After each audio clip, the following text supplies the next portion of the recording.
everyone, I'm Elaine C. Smith and welcome to our first ever Scottish Independence Foundation Independence Awards.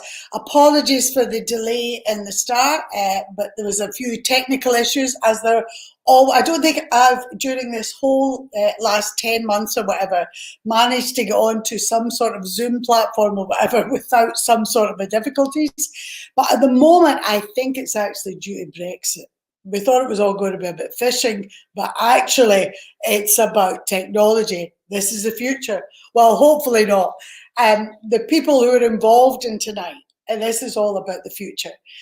Here we are at the end of an incredibly difficult, momentous, hard, awful year in many, many respects.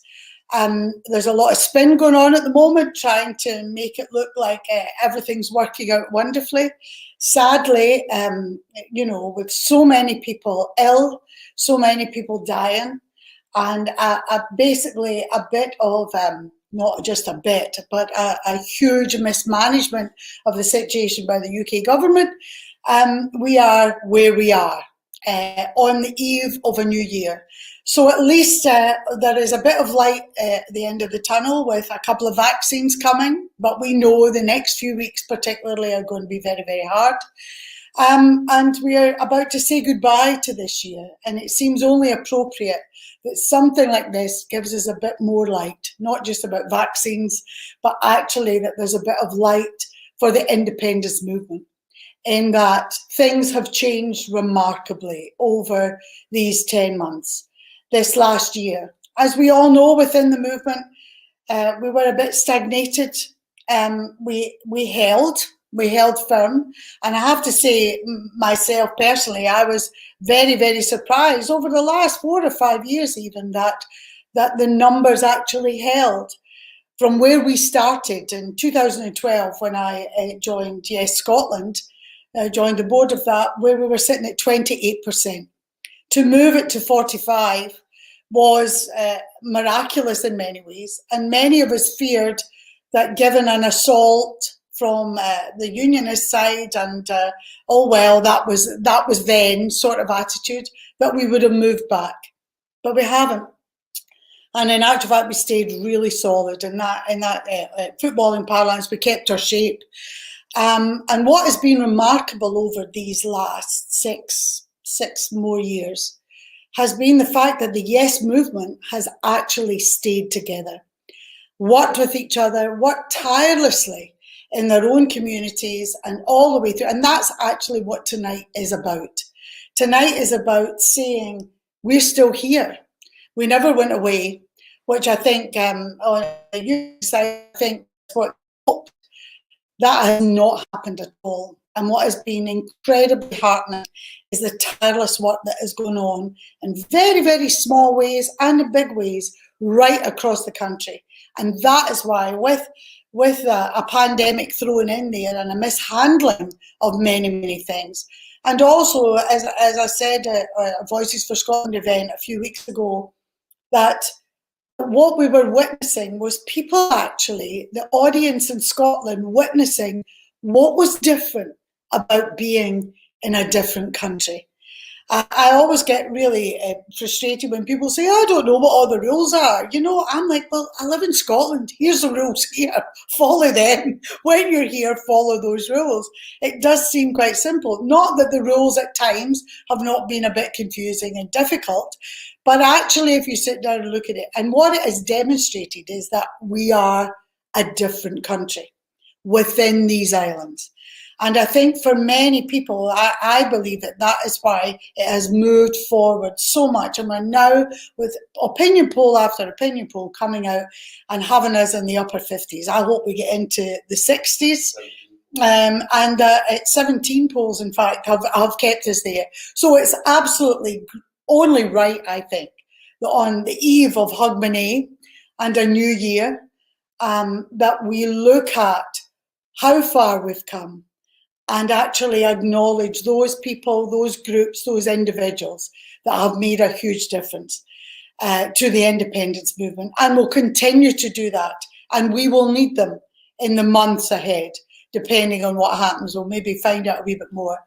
I was delighted when the Independence Foundation was set up, because we know that there are huge amounts of money on the other side that are going to come into play.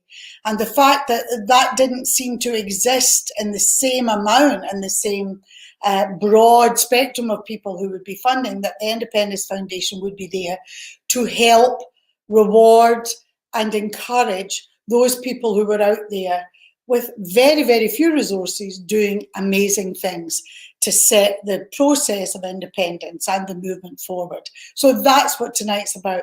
But to say a wee bit more about the Independence Foundation itself, why it was set up and what they've been doing for the last 2.5 years or so, I was going to be inviting Dr. Willie Wilson, who has been a real mover and shaker behind all of this.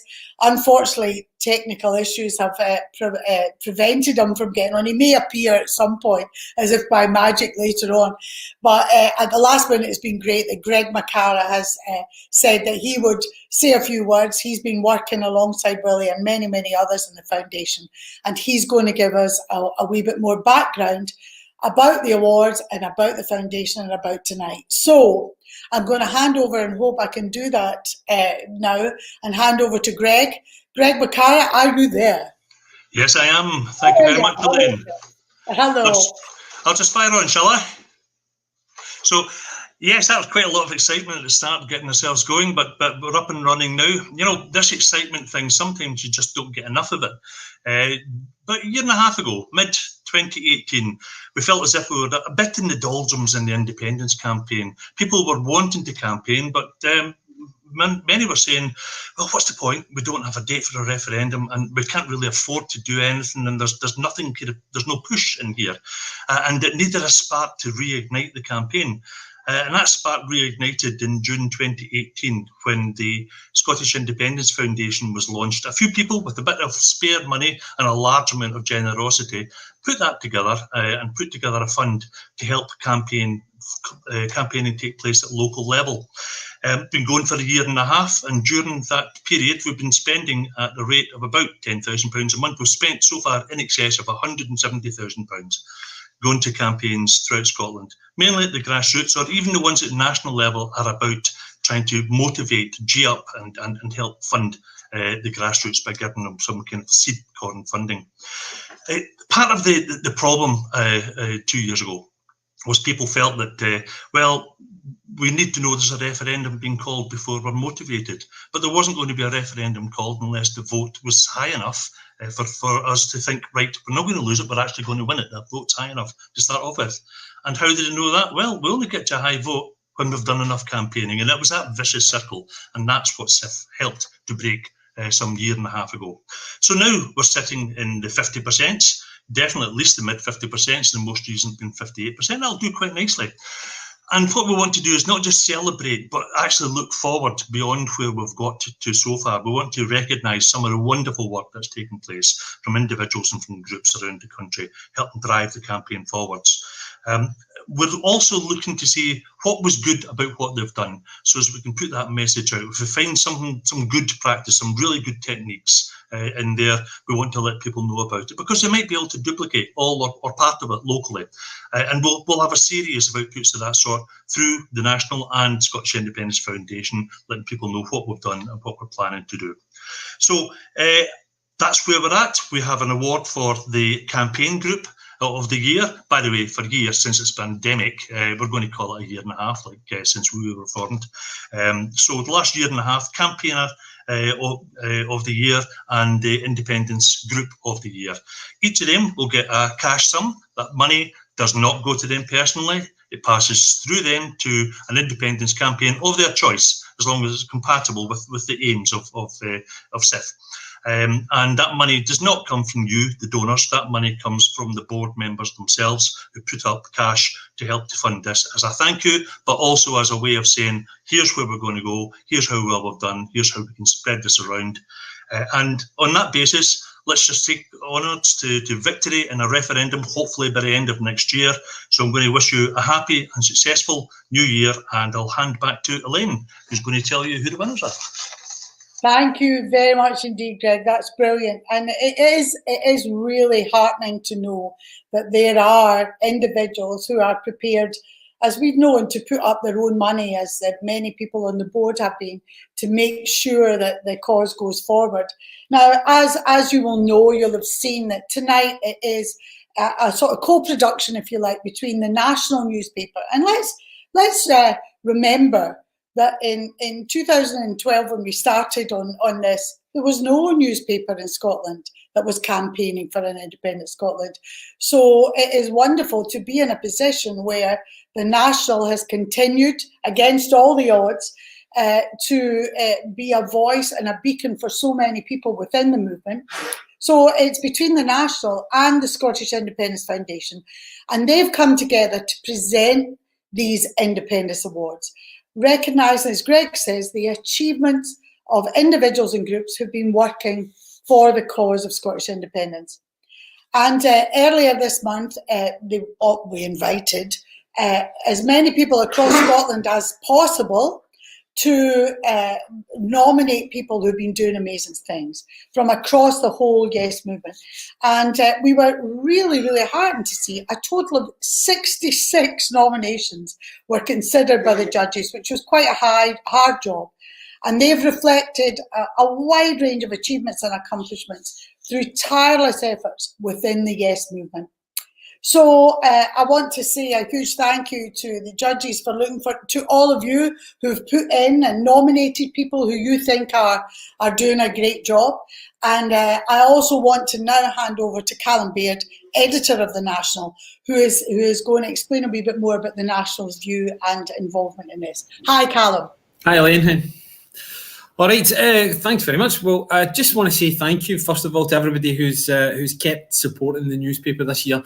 Everyone out who keeps going out to buy the paper despite lockdown, all our new digital subscribers, 2,000 or 3,000 new this year, and also everybody who works or writes for the paper. I firmly believe that we do have the best team of journalists and columnists in Scotland, and I'm very proud to work with them. The National's been around for 6 years now, which I still can't quite believe, really. We're almost getting on a bit. But I strongly believe that everything up until this point, everything that we've done up until 2021 is really just the build-up to the main event, which is next year. Next year is what we've been waiting for. It's why the National was founded. It's our reason to exist. The most important election of our lifetimes, possibly, and then potentially India too after that. So please keep on supporting us. The more people who've signed up to a subscription for the National, the stronger we'll be, the more that we can do to influence the campaign and win independence. We've got loads of exciting things coming up next year. We can't wait to tell you about. In January, we're going to launch our biggest independence drive yet. It's called the National Challenge. More information on that will be coming soon, but we're super excited to see what we can do with it. And we're also really excited to be co-producing, I suppose, these awards tonight. When the Scottish Independence Foundation approached us with the idea, I thought it was brilliant, a super thing to get involved with. It's something that I've always wanted to do and thought that we should be doing, rewarding people who put their all into the drive for independence. And the nominations were really, really inspiring. Some incredible work going in all over Scotland by people who are really committed and dedicated to the movement. It was so difficult to pick one winner for each of the categories. I mean, for me, there was one standout nomination, actually, for somebody who's done more than anybody over the last 2 years to drive support for Yes. So thanks to whoever it was that did nominate Boris Johnson. It's no spoiler to say that he's not winning tonight, but we should still recognise everything he's done to get us up to 58%. Now, you'll like our actual winners much more than him, I'm sure. And I'm going to pass you on to Elaine now to get on with the rest of the awards. So thank you. Please support us, subscribe to the paper, and enjoy the rest of the show. Thanks so much, Callum. Thank you. I would like to say, because of COVID restrictions, of course, I've not actually got the award here to be able to hand over, but it will be given along with the cheque as well. So we're going to move on now. We're going to give the Independence Group of the Year awards, right? Now, this recognises the pro-independence group whose activities have been most successful in furthering the cause of independence. The winner receives a trophy eventually, and £1,000 to be spent on a pro-independence project, as Greg says, of their own choice, which is obviously compatible with the SIF's aims. So it won't be going to Boris, I have to say. But we decided as well that we would have runners-up, which is great, just to sort of specially commend people who've been nominated and let you know who's out there. So the runners-up in this category, the Group of the Year award, is Sar Alba, Piping and Drumming Band. The piping and drumming band of the independence movement, who through their combined talents, they bring atmosphere and life to all of Scotland's independence marches right across the country tirelessly. And it is really rousing when you hear that. And I think it is wonderful that they're being recognised for and commended for the work and their contribution. So thank you. Also to Independence Live. Independence Live, founded by Kevin Gibney in 2013, they have live streamed marches and all the events I've certainly been involved in over these years right across Scotland. The organisation has shown the world just how popular and active the Scottish independence movement is, and that is so important. As we know, there is a difficulty in communicating through the media that exists at the moment, and over the last few years. So they have been vital in communicating the message out there and letting people in the movement know they're not alone, and right across the world too. And the third commended group is this, Yes for EU. This new group is targeting Scotland's overwhelmingly pro-EU vote. As we know, we voted to remain overwhelmingly. Alongside Edinburgh Yes Hub and all under one banner, this group is reinventing political activism with their socially distanced demonstrations and online campaign for an independent Scotland within the EU. So congratulations to all of you. But the winner of the Independence Group of the Year award is Believe in Scotland. The Believe in Scotland campaign was founded by someone who is known to us all across the movement for his tireless work in campaigning for many, many years, who through the organisation Business for Scotland and his wee book Scotland the Brief has made the economic case for an independent Scotland like no one else. And it is the huge question that people still go, oh yeah, but what about this? And to have these tools at our hands are really, really important. Believe in Scotland is a platform built for campaigners and, even more importantly, the grassroots yes organisations out there. It trains ambassadors on the techniques and facts that will convince even the most staunch naysayers to vote for Scottish independence. Maybe not them all, but a good enough number of them. The Scotland the Brief book is full of information, graphs and sound bites that allows everyone to present Scotland's economic case for independence. The campaign also commissioned recent nationwide polling, which helped change the narrative and demonstrate that support for Scottish independence was strong and getting stronger. It's very interesting in all of the debates that have been going on over how things have shifted, that in 2014, if you had voted yes, particularly if you were in the media or the public eye, you were a bit of a persona non grata. Now it is a very different proposition as someone in the public eye, if you like, to realise that you're with the majority in Scotland, and much of that is down to organisations like Believe in Scotland. Like so many of the other nominations for the Group Award, Believe in Scotland is changing hearts and minds and is a truly worthy winner of the Scottish Independence Foundation Group Award for 2020. And I think Gordon McIntyre Kemp is there. Hello, Gordon. Hello, Elaine. Hello. Yeah, congratulations. Thank you. That's great. And listening to who's actually also being commended just reminds me how much great work people have done right across the country. Local groups, Helensburgh and Lowland have been on the streets with masks on, and they've got more hand gel than they have leaflets.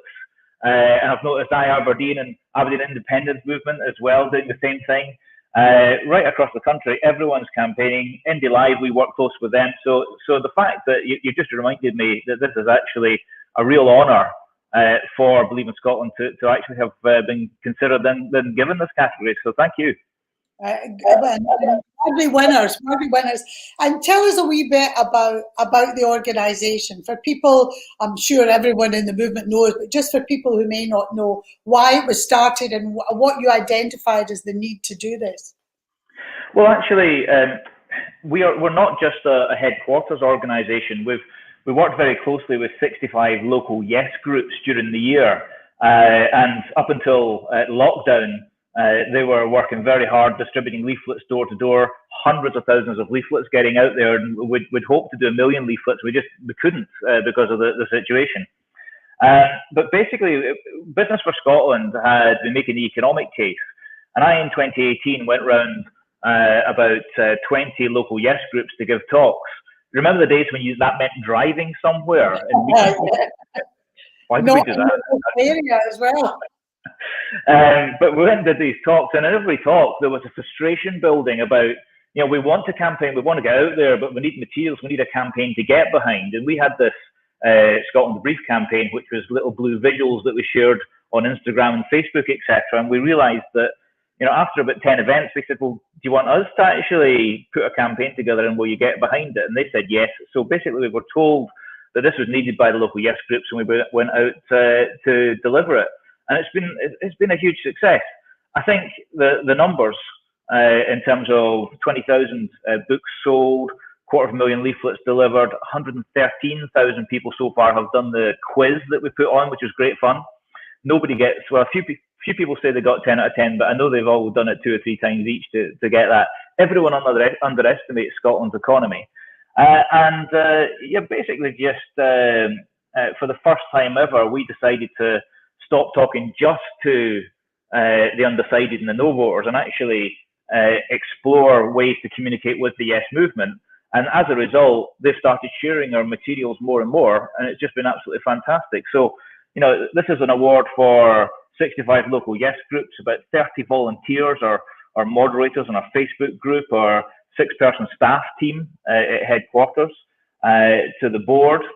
And also one person I do want to mention, which is John Mackay and his wife Elizabeth, who heads up our volunteers. When we went into lockdown, we were still having hundreds of orders for the books every day, just about, but we couldn't run the office the way we were running it in the past. So John grabbed all the books and took them to his home, and now that operation is running out of his garage for about 6 months. And literally, we would not be here now. We would not have survived if it wasn't for the income from that. And every single penny of the book has been recycled into more campaigning. And it's been tough, but also it's been great fun. And when you start seeing polls at 58%, you can get out of bed every morning and work on this campaign, knowing that we've got this, and that's just a great feeling.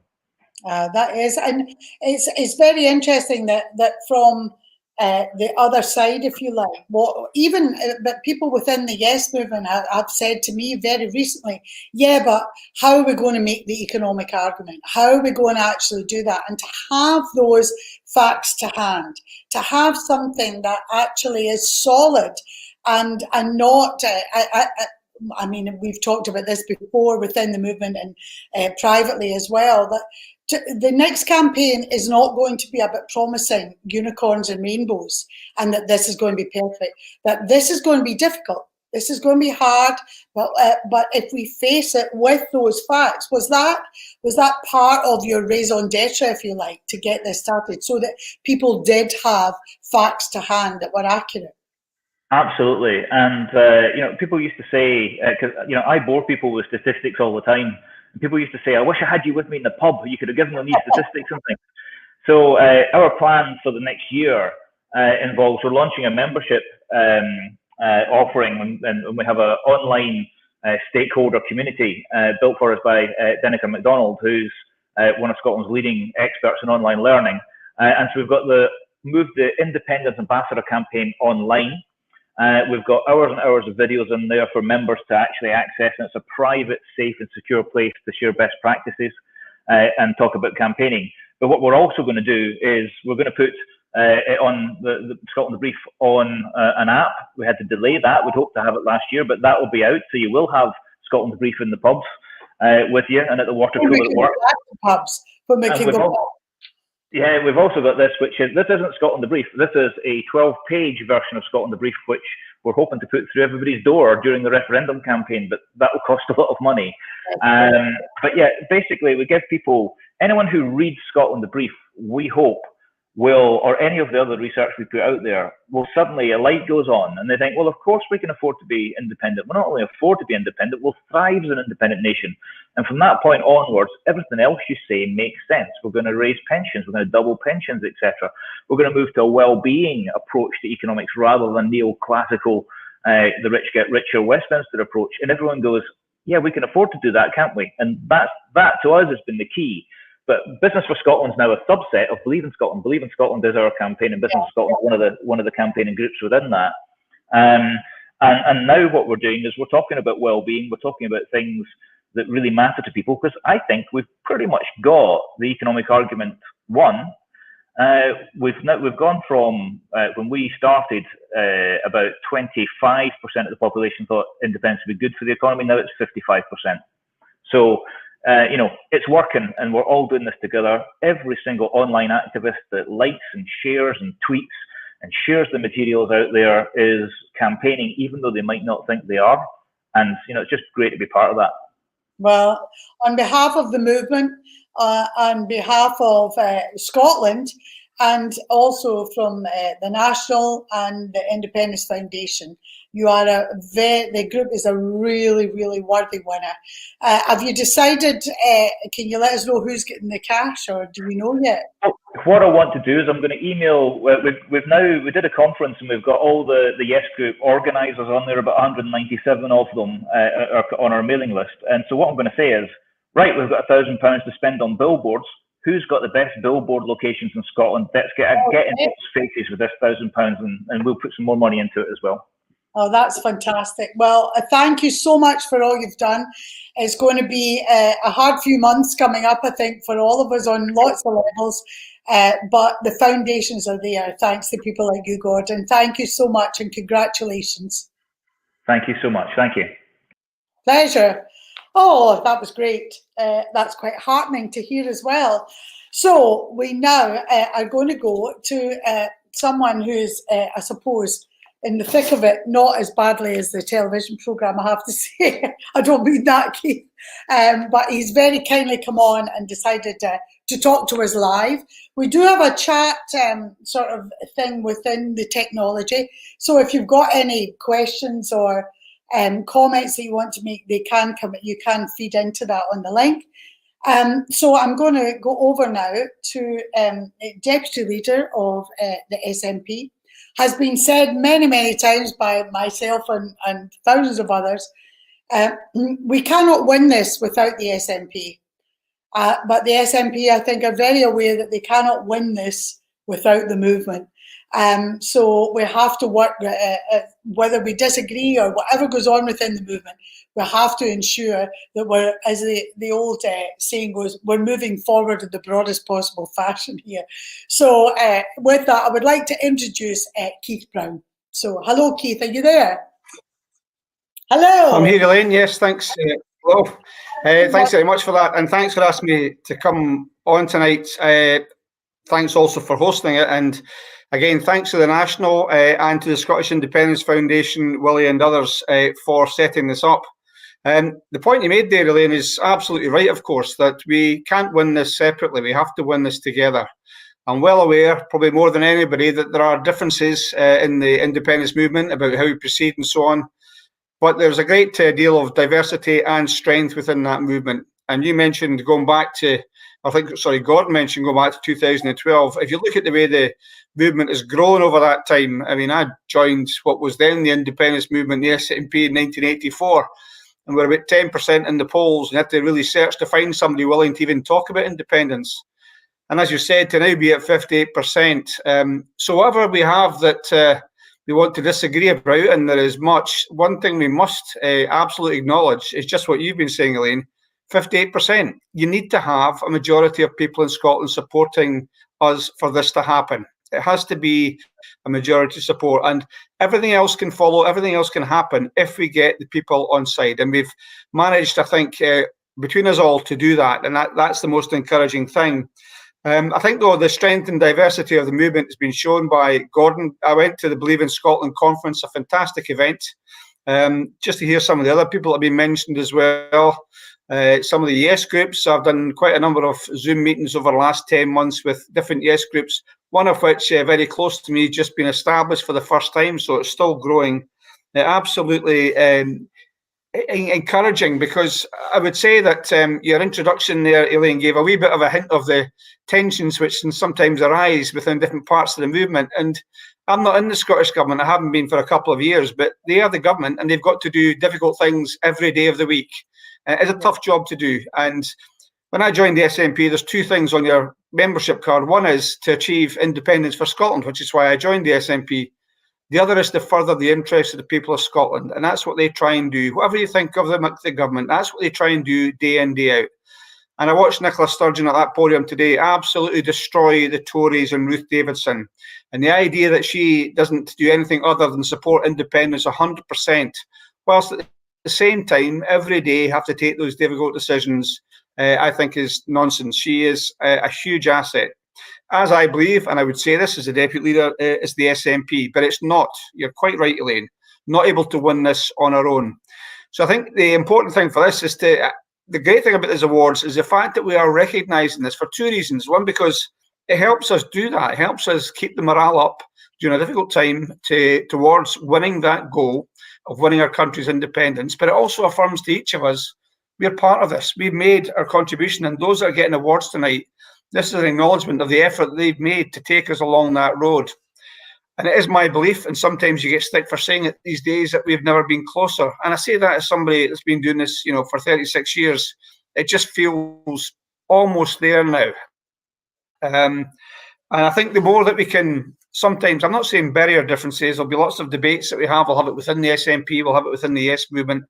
But we have to remember, we're all, actually I said it in my party conference speech, we want the same thing and we dream the same dream. And we have to focus on that. We've got enough people on the other side wanting to divide us and peel one off from the other and cause dissent and so on.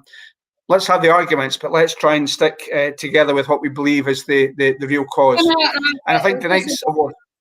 Sorry, Keith. It's an observation, really, in that we're all fighting for independence. That's the goal, as you rightly say. That's the dream that we all share. But surely independence means that we're going to argue, in an independent Scotland. And if you're a grown-up country, there's going to be different opinions. There's going to be different. To say that in an independent Scotland there'll be no Tories, that ain't going to happen. It's not going to be that sort of independence, not a panacea for that. And I think that's about being grown up. But at this point, what we have to be doing, it's not that we quash argument or debate or any of those things. They're all healthy, but that we keep our eye on the prize. Absolutely right, Elaine. And also it's worth thinking about people that are not yet convinced. And they are people that will also inhabit an independent Scotland along with us.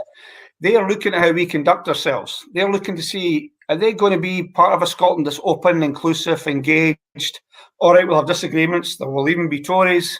But is it the kind of Scotland I'll feel comfortable in? So all I would say is, let's try and not make enemies of each other. We do believe in the same thing. I do enough Yes meetings around the country, even in Zoom conditions, to know that there are a wide range of opinions, but that is our strength. And we can really win when we come down to the bit where we have people on the streets. That's where they can't compete. You've said, and also Gordon and Greg have said about the disparity in the money that the other side have. Well, they don't have 120, 150, 200,000 people that are willing to get active, as we're doing just now. So I believe this is coming. This is a crucial time. It's only 4 months to the election. You would expect me to say that I think the thing that Boris Johnson fears most is a resounding vote for the SNP. a majority, if you can get a majority, which of course the system's designed to stop us from getting, it's the thing that will send a further chill down their spine. So I think this is a great event. I'm more than happy to be part of it. I would congratulate, first of all, Gordon and Believe in Scotland. I know you've got other ones to come along as well, but everybody that's been involved around the country, congratulations. You are putting down the paving stones on the path to independence. Thank you, Keith. Thank you so much for joining us. Brilliant that you took the time. I know you were going to send a message, and I know how busy you all are at the moment as well. But as you say, it's about good governance, and the rest of Scotland looking to go, what if I didn't vote for that? Do I still belong here? So I think we have a lot of work to do in the next few months as well. But thank you. It's down to people like you and across the movement that will change things and build something better. So thank you, Keith, for joining us. Thank you. Right, Keith, now we move on to Independence Campaigner of the Year. Now, this is an individual award. It recognises the campaigner whose activities have been most successful in furthering the cause of independence. The winner receives a trophy, not yet here, as I explained earlier, and £1,500 to be spent, again, on a pro-independence project of their choice. I'm sure there are many out there that are worthy of this, which is also compatible with the aims of the SIF. So I'll go to the runners-up first. And again, there were loads of entries here and loads of recommendations and commendations. But we're going with 4 of them we've got here, actually. So the first is Ian Waugh. Congratulations, Ian, who demonstrates the power of the pensioner with his mobile Yes Hub. His indie-branded van promotes Scottish independence and supports indie groups, shops, business owners and farmers in every single part of Dumfries and Galloway. So congratulations, Ian, and thank you for all you've done and continue to do. Next, we have Michael Gray. Michael Gray's vibrant new media organisation, Scotia, with a K, covers a wide range of topical issues across Scotland. Scotia were notable for getting seed money from the Scottish Independence Foundation and producing their first broadcast before creating a crowdfunder, which raised 8 times the amount of the grant, which is fantastic. So congratulations to Michael. To Selma Raymond, who I know, Selma Raymond, who is through the Scottish Independence Convention, but also a founding member of Edinburgh Women for Independence. Just a brilliant campaigner, frequent contributor to the letters page of the National. She's been on television regularly, always articulate and a great advert for the cause, if you like. She's on street stalls, she does activist training, and it really helps encourage less confident women, particularly at Women for Indie events. And there is nothing actually she can't do or won't turn her hand to. A tireless campaigner, so congratulations and well done, Selma. And also to Dr. Tim Rideout. Tim Rideout has the innate ability to take complex economic subjects such as JARES, Scotland's deficit, and the setting up of a new currency, and actually bring them out and make people like myself understand them. Tim is asking the questions that should be being asked and providing many of the answers. So congratulations again to Tim and thank you. However, as difficult as it was, and the judges said this was really, really difficult, the judges had to pick a winner. And the winner is a worthy winner, I have to say, someone I have known for well over 20 years personally and on a political and campaigning level. She is, quite frankly, one of the most intelligent and hardworking and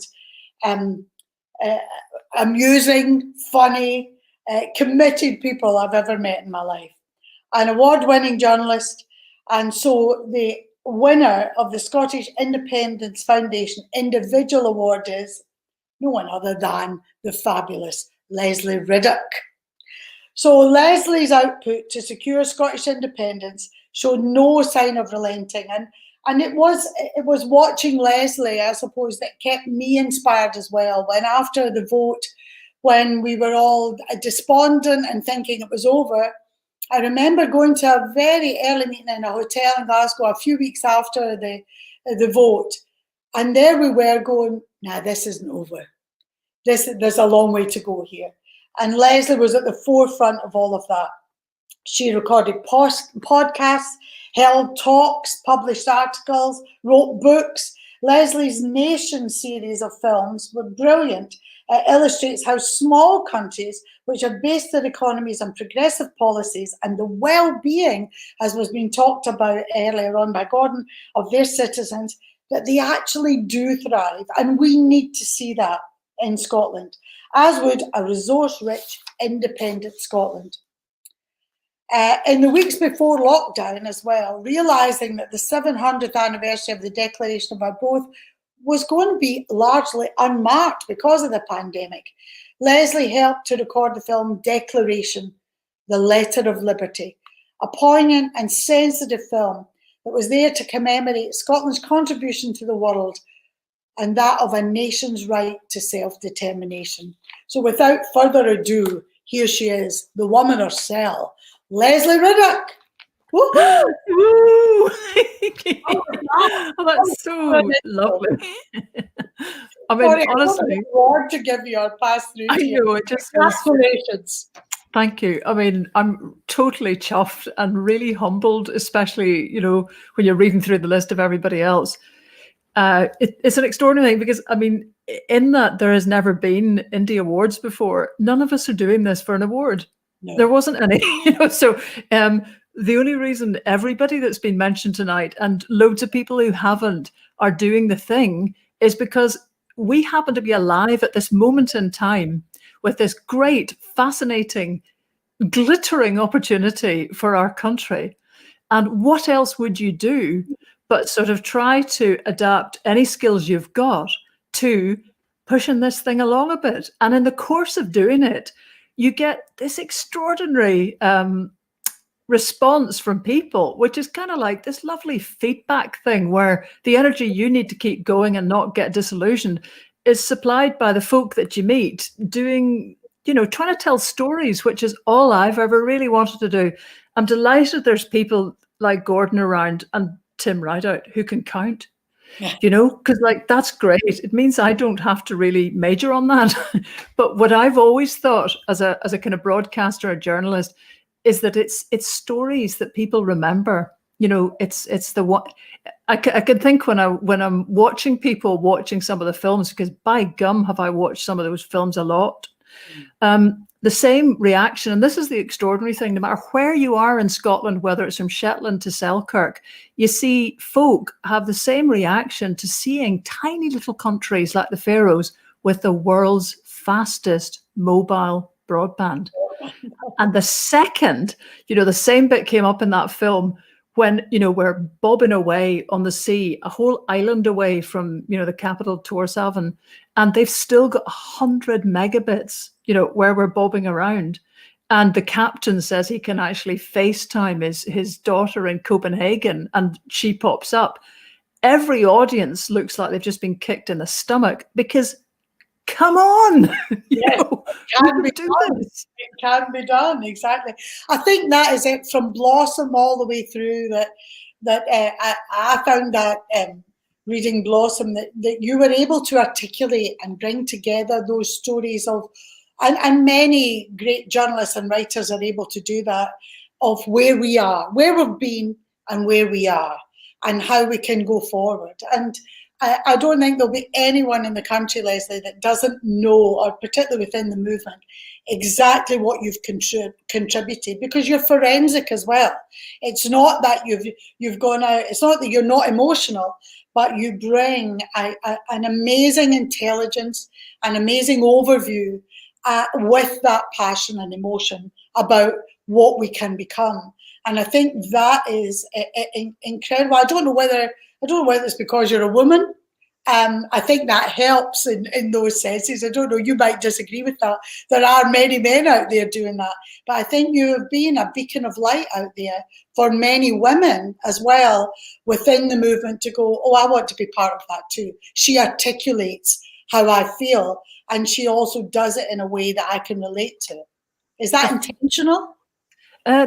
Well, you know, my kind of aim with everything I've ever done was, would my mum read it? Would my mum get it? And, you know, she was a very intelligent woman who left school at the age of 14. She had no qualifications at all. And in many respects, you know, she was much, much smarter than I've ever been, but in a completely different way. She didn't have the chance to do the academic side. She pulled me in. I mean, I can remember growing up in Belfast, being taken by the ear into libraries and sort of, you know, forced to read stuff. I mean, it didn't take too much encouragement.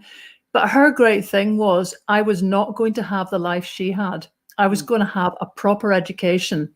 And that sort of sense of being driven, I mean, you know, when you're pushed forward like that and you happen to have ended up being nearly 6 foot tall, it's quite hard to duck, you know. So to me, the thing is, I'm still very connected to her. And so anything I do has to be intelligible to an intelligent woman like her. Mm-hmm. And it's no use for me to use highfalutin phrases, even though I did somehow fluke a philosophy degree at university, because what's the point? You know, it's all about communication and reaching folk. And that can only really be done if you're willing to start from where they are, you know. And so a lot of people, I mean, gee, my mum had an awful lot of, you know, kind of downbeat thoughts about Scotland. You know, a lot of Highlanders would share this, of her generation would share this opinion that the best left. Yeah. You know, the folk who could see the clearances coming just got out of here because they could see what was going to come and they weren't going to hang about. And that implies that the folk who are left are sort of like the rump, you know. Now, you've got to dismantle that kind of thinking, you know, instead of just trying to run away from it. If that's sitting deeply in your psyche, and it is in a lot of parts of Scotland, you know, we've learnt this, then it's going to be hard to introduce new optimistic thoughts because they sit on this clay bed, this impermeable layer of conviction that somehow we're crap. So you have to kind of go through it. I agree entirely with that, and also that then what seemed to happen was, in an attempt to overcome that, there was also the opposite of that we were better than everybody else. You know, that sort of macho, we are the best. And actually, the fight about independence is just, you know, for me, is we're as good as. Mm-hmm. And within the arts and the media, certainly in my experience growing up in Scotland, I was a lowlander in the Central Belt. Those same things applied. That if you were really good, you got out. If you were a good actor, you went to London. And a very, very well-known Scottish writer, I remember 30 years ago, saying, well, you can't really call yourself an actor if you haven't been on the stage in London. And I remember at the time thinking, what? You know, nobody says to people in Sweden, well, if you haven't been on the stage in Norway, you can call yourself. What? And that percolated with me a long time. And I think what it does right across Scotland, that clay you describe, I had a mother who believed that too, that in some way other people knew better, people with posher voices or who left and came back to tell us how to do it. And you have been instrumental, Leslie, in raising us up and raising the movement up. And I know you'll shy away from that sort of accolade, but it's really, really true. You've helped people understand that you do not have to leave, that staying here and making this place better is a feat in itself and a great thing to do, and a worthy thing, a worthwhile thing to do as well. And that is really, really important for so many. I remember that same thought with me about when I was involved in the breast cancer campaign in Scotland, that when I was involved in it, I just kept thinking, would this make my mum go and get checked? And that was in largely the success of the campaign. And that's what you do. You are out there. But also what I love is, intellectually, you could also take them on, which for me, I would get all flustered and get upset in many ways. Listen, I get flustered and upset. You're very good performer, very good actor. That because you've got the intellectual nous behind it to back it up. You're unafraid and brave. And that sometimes will bring you a lot of argument and a lot of difficulties, I'm sure, over the last 30 or so years. But I hope by now you realise how valued you are by the movement and generally respected across Scotland. And that's what this award is about. Well, I'm speechless now. Really, Well, that doesn't happen very often.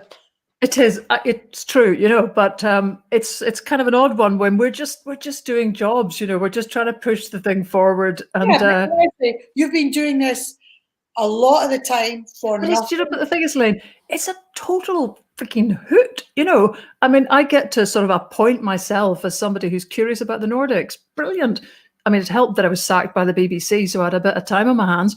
And I just decided to use it to do something that, in fact, the whole family had been totally curious about, and discovered this kind of almost Narnia, you know, for me anyway, through the back of the wardrobe, another sort of set of countries so like us and then not like us, but just expanding, especially with an Irish background originally. You suddenly realize there's this great, interesting panoply of neighbours that we've got. Yeah. Who've been there, done it, got every imaginable T-shirt, and we're worried about England. You know, it's like I just want to share that fabulous sort of orientation that you get, reorientation, when you begin to see what spectrum we sit within, what latitude we enjoy, and the fact that when you're looking at some of these countries, we're actually sitting with an embarrassment, especially of energy resources and human resources compared to them. So that, to me, that's it. I just am looking for the day when the ease that the Scots have, you know, I'd say to people quite often, watching the films, people might get a bit depressed, you know, because because so many countries with nothing have achieved quite a lot. And I would say to them, do you know, there's nobody from any of these countries sitting on a Tuesday night watching a 1 hour film about a neighbour. The thing about the Scots that's amazing and astonishes everybody where I've gone to make films is how keen we are to learn from other people's experiences. It's kind of like I think we are becoming, we're sort of disentangling ourselves from a British heritage, which will always be part of our DNA. But it's a kind of layer that's obscuring many deeper things. Some of them bad, difficult things about, for example, land ownership and lack of genuine equality in Scotland. And some tremendous traditions that are still kind of able to move us, faced up by this extraordinary cultural resource. Really unbelievable when you go around the world, how much it is that about Scots that people rate. So we've got a great natural aptitude for new things, for equality on a good day, for humour, for a little bit of sort of humility in it all as well. And that's, I hope, what people bring to whatever independency stuff they do that doesn't alienate the folk that are around you. Yeah.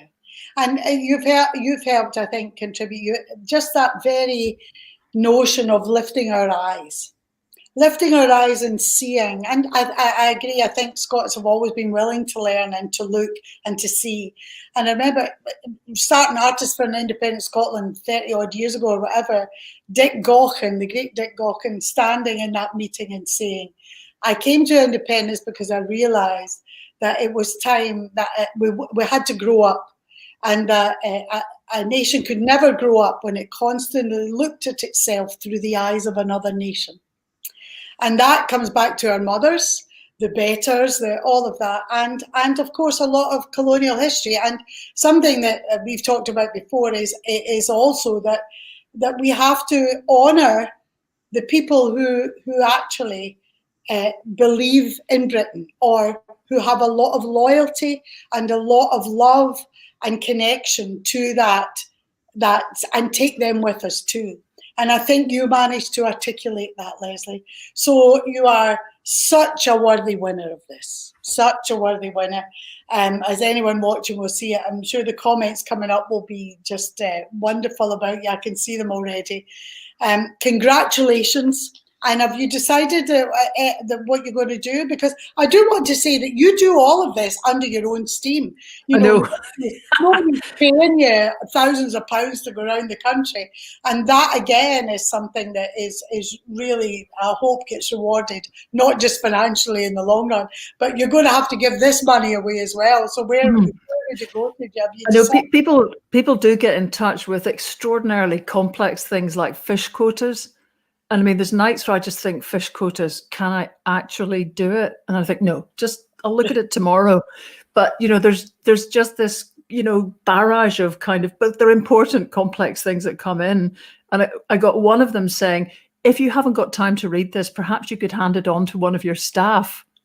My, how I laughed, So yeah, there ain't no staff. But the thing is, there is loads of collaboration. And I realized that since I lost having one workplace, and you'll be a bit like this, Elaine, everything is collaboration. I mean, so thank you so much to the Scottish Independence Foundation, because with them, they gave the seed money that started off what was then a crowdfunded series with Al McMaster to make the Nation films.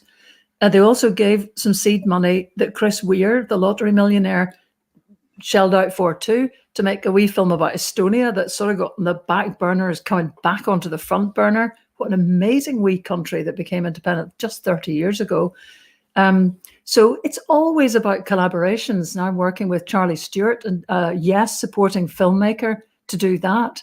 I do a podcast with Pat Joyce, mad Dundee United supporter and kind of fellow North Fifer. So there's lots of different, you know what I mean? There's just, the joy is having loads of different normals, of kind of people that you work with. And of course, all the yes groups. I do miss all those meetings where you walk in and you suddenly, the second you walk into a room, it is, I mean, I'm not a very religious person, but it's kind of like rejoining a church minus the Psalms. It's a lovely, wonderful, inclusive feeling that just hasn't gone away. So it's a great. We are going to need you over these coming months, Leslie. So as we say in Scotland, it's only right at just coming up to New Year. Lang me your lumreek. And listen, finally, I'll remember to answer what you just asked me, which is yes, this £1,500, which I've thought what I'm going to do is give that to the Edinburgh Yes Hub. Oh, great. Mike Blackshaw, who runs the Edinburgh Yes Hub, has got to be the most thrawn, determined, occasionally barking, persistent guy I've ever met. He was behind, the two of us decided, why is nobody's doing something on the 31st of January when Britain Brexited and Scotland didn't vote for this? So between us, we organised a wee rally outside Holyrood. Predictably enough, all the media were there because they just needed a backdrop for that night. The story, the narrative had already begun. It just needed something to be there in the background to film. 3,000 brilliant people turned up. And it was a great night, even though it wasn't our area of expertise. We had massive problems with the speakers, the sound problems and all the rest of it. I was there. I remember. But the great thing is then other people come in and say, hey, do you know, if you're doing that next time, we've got a shit hot audio system, so don't you ever struggle to do that again. And that's how stuff happens, so Mike, this is a bit of money that hopefully, because Mike actually, I hope you won't mind me saying, actually did contract COVID in the midst of all this and recovered and is still threatening to organize yet more stuff. So this at least will keep the wolf from the door from all the bills and so on, and give that wee hub a bit of a breathing space, which is vital because everything will focus on the Parliament for the media in the next 6 months. It's all about a tale of two parliaments. So Edinburgh is pretty key. Sorry, the Ouija's. Oh, it's all right. We forgive you. Congratulations, Leslie. I'm delighted for you, as I'm sure everybody watching here and well beyond will be as well. Congratulations. Go and have a dram. Oh, no, you don't even drink. Well, go and have a cup of tea. Go and have a cup of tea. I'll do that. Thank you so much, Elaine. And listen, thank you for, as ever, beautifully holding the fort, for all these Zoom things. I don't know how you manage it. So thank you very much. I don't know either. They just shove me in front of this computer and I do it. All the best to you and yours. Thank you. Hello, it's back to me. Well, that's us. I hope you've enjoyed the awards tonight. We've gone a wee bit longer than we thought, simply because we had some issues, but also great people to talk to, worthy winners.